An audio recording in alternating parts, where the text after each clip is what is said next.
Salut à tous, c'est Beaumasque, bienvenue dans cette sélection des meilleures sorties du mois selon moi-même. Une sélection forcément comics qui comprend la VF, la VO et les adaptations. Octobre a été un mois particulièrement chargé en sorties, est-ce que ce sera le cas aussi en novembre? Eh ben on va voir ça tout de suite. On l'attendait le mois dernier, mais c'est finalement le 2 novembre que sort Gideon Falls, la nouvelle série d'horreur de Lemire et Sorrentino. Bon, j'en ai déjà parlé dans la précédente Select, c'est à ne pas manquer, surtout que bon, à 10 €, pourquoi s'en priver? Le 7 novembre, vous avez rendez-vous avec LA sortie du mois de Panini Comics. Car si vous n'y connaissez pas grand chose aux X-Men mais que vous désirez un cours d'histoire pour découvrir toutes leurs aventures de Stan Lee et Jack Kirby jusqu'à aujourd'hui, eh bien X-Men Grand Design de Ed Piskor est fait pour vous. Via des dessins et une édition qui nous rappelle les Stranges de Papa, le comics revient sur la naissance des X-Men et leurs premières aventures, tout en cherchant à apporter une cohérence à cet univers en liant des intrigues qui ont parfois 10 ans de différence. Un vrai travail d'historien qui ravira les fans des vieux X-Men comme moi. D'ailleurs, je vous parlais le mois dernier de mon amour pour la saga du Phénix Noir, et bien la saison 2 de Grand Design, qui revient sur les années 70-80 des X-Men, nous offre une belle réécriture du tragique destin de Jean Grey.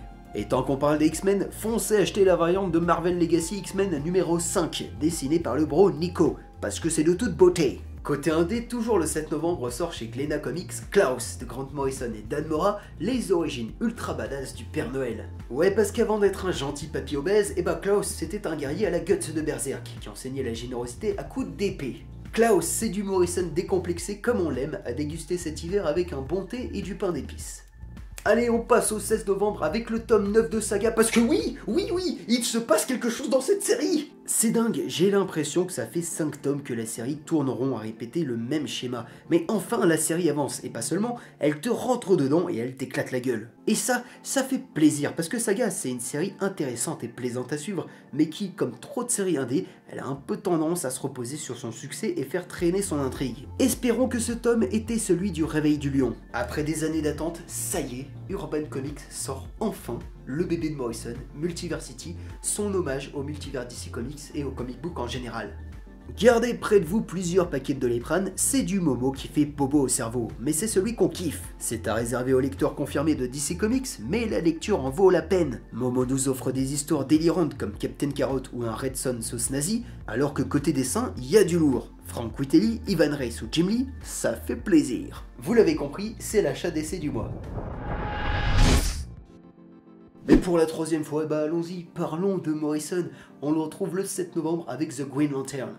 Accompagné de Liam Sharp au dessin, le scénariste est de retour sur un titre régulier après une longue absence méritée. Il nous promet un retour aux sources avec un Hal Jordan plus flic que Power Rangers, ce qui est pas mal intriguant. Va-t-il réussir à surpasser le run de Geoff Johns? Réponse le 7 novembre. Et quand bien même ce sera le cas, Geoff Johns pourra toujours se consoler le 21 novembre avec Shazam. C'est dessiné par Dale Eaglesham et notez que l'ex-Captain Marvel n'avait pas eu de série mensuelle depuis 20 ans. Espérons pour lui que ce soit le bon Geoff Johns se commande et pas celui qui nous a pondu Doomsday Clock ou son horrible run sur Justice League. Ah, c'était pire que le Vietnam. Enfin, côté Marvel, la série Uncanny X-Men revient chapeautée par Matthew Rosenberg, un scénariste qui doit encore faire ses preuves. Donc je suis curieux de voir si la série va être le retour en grâce que l'on attend à chaque relaunch, ou si les X-Men vont continuer leur descente aux enfers. Un scénariste que j'aimerais bien voir à sa place, ce serait Donny Cates, mais il sera occupé avec une autre équipe, les Marvel Knights. À voir ce qu'il va en faire, mais je suis confiant, et ce sera peut-être une occasion pour lui de montrer à Marvel qu'il est prêt à reprendre la série Daredevil. Donny Cates sur Daredevil? Carrément! Et c'est donc la fin de cette select, j'ai bien checké mais il me semble qu'il n'y a pas d'adaptation de comics ce mois-ci. Si c'est le cas, n'hésitez pas à me le dire dans les commentaires. Et du coup, je vous conseille de mater la série Sabrina sur Netflix, parce que j'ai complètement oublié de vous en parler le mois dernier et je m'en suis bien voulu. C'est pas comme si j'avais consacré un before sur le comics qui est génial, donc voilà. Ce mois-ci, je vous conseille de mater la série Sabrina et de lire le comics. D'ailleurs, Glénat Comics, j'attends la VF. Voilà, merci à tous d'avoir maté cette sélection, n'hésitez pas à liker, partager, commenter, et si c'est pas déjà fait, à vous abonner. C'était Beaumasque, le meilleur ennemi de ton banquier. Allez, adios.